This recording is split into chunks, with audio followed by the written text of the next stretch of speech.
L'intoxication aiguë par le monoxyde de carbone. L'intoxication par le monoxyde de carbone est fréquente et responsable d'une mortalité élevée dans les pays en développement aussi bien que les pays développés. C'est une urgence diagnostique et thérapeutique. Son incidence est variable d'un pays à l'autre. Par exemple, en France, on a 17,5 cas chaque 100 000 habitants par année. Les étiologies sont diverses. Les plus fréquentes sont les étiologies domestiques. Elles sont souvent collectives. Incriminent les pôles à charbon, à bois, les chauffe-eau, les fuites de fumée. D'autres causes peuvent être professionnelles, en relation avec des gaz d'échappement automobile, ou bien des incendies qui peuvent donner des inhalations de fumée massive. Maintenant, on va traiter la physiopathologie de l'intoxication aiguë par le monoxyde du carbone. Il faut d'abord savoir que le CO est un gaz incolore, inodore et très diffusible. Sa production est exogène lors des incendies et des fumées. Il rentre dans les poumons par l'inhalation. Son mécanisme d'action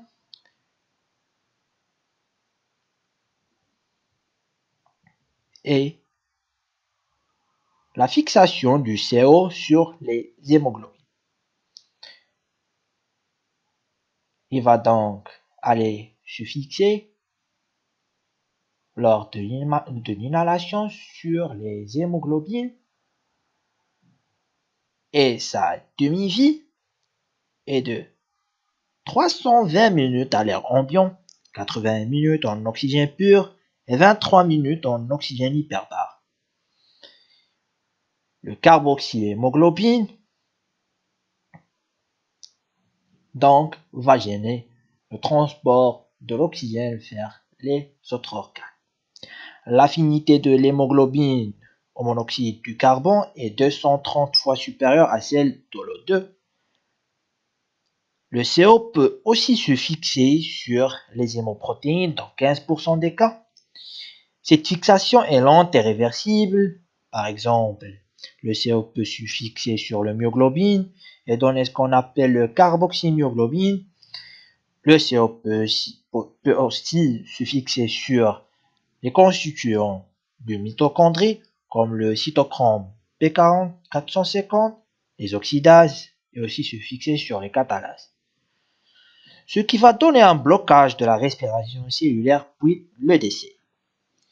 Un passage placentaire du monoxyde du carbone est aussi possible. L'hémoglobine fœtale a une affinité élevée pour le CO, ce qui peut être toxique et fatal pour le fœtus. Pour faire le diagnostic de cette pathologie grave, il faut d'abord connaître la symptomatologie clinique. Cette symptomatologie est polymorphe et non spécifique, ce qui complique le diagnostic. L'intoxication aiguë par le monoxyde du carbone peut donner des troubles neurologiques qui peuvent se manifester par des signes cliniques qui englobent des céphalées dans 80% des cas, des vertiges dans 75% des cas, des nausées dans 50% des cas.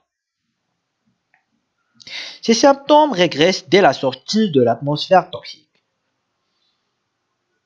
Parfois, on peut avoir un coma dans 13% des cas, une perte de conscience dans 16% des cas, des troubles visuels et des troubles psychotiques et démentiels, c'est-à-dire perte de mémoire,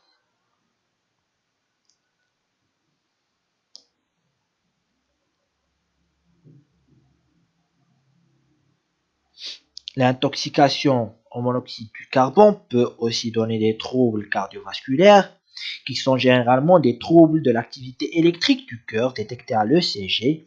Sa fréquence est de 40%. Ces troubles sont généralement une fibrillation auriculaire, extrasystole ventriculaire, ou bien des troubles de repolarisation diffuse. L'intoxication aiguë par le monoxyde du carbone peut dans certains cas causer une insuffisance cardiaque avec OAP cardiogénique et voire même l'arrêt cardiaque. On peut avoir aussi des troubles cutanéo-musculaires. Ces troubles sont un syndrome de Loge en ce qui concerne les muscles et une teinte cochinienne qui est pathognomonique dans 10% des cas.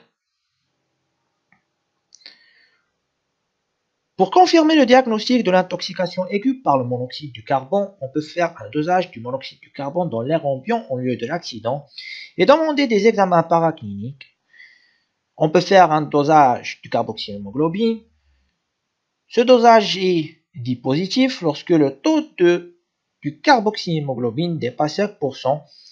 Chez les non-fumeurs, on peut aussi demander les gaz de sang, l'amylasémie, les transaminases, CPK et LDH. Notez bien que CPK est créatine phosphokinase et l'LDH est lactate déshydrogénase. On peut aussi faire un ECG pour détecter les troubles électriques et un radiothorax.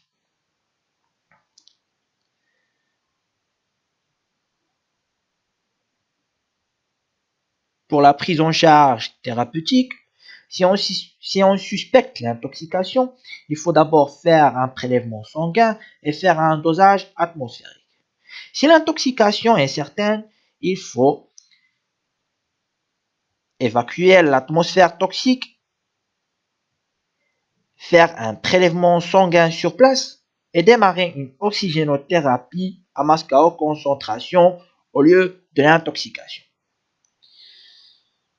En milieu hospitalier, il faut démarrer un traitement spécifique. Ce traitement est fait de oxygénothérapie normobare, soit en masque ou après une intubation. Une oxygénothérapie hyperbare, son intérêt est la diminution de la durée d'élimination du CO, l'augmentation de la quantité de l'eau dissous, diminution de l'œdème cérébral.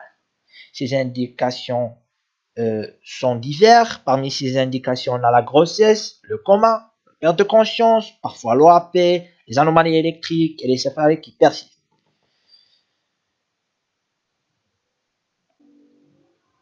Suite à cette intoxication, on peut avoir des complications qui peuvent être de degré de gravité variable. On peut avoir des complications post-intervallaires, 2 à 4 semaines. Ces complications peuvent être des complications neuropsychiques, confusionnelles, ou bien on peut avoir des séquelles neurologiques qui se manifestent par une altération sensorielle, une démence précoce. L'intoxication aiguë au monoxyde du carbone peut aussi donner un décès sur lieu de l'accident, sur lieu de l'intoxication. Donc, c'est la complication la plus grave de cette intoxication. Pour conclure, il faut toujours faire des enquêtes techniques avec mise en conformité des installations et sensibiliser et éduquer le public sur le danger du monoxyde du carbone.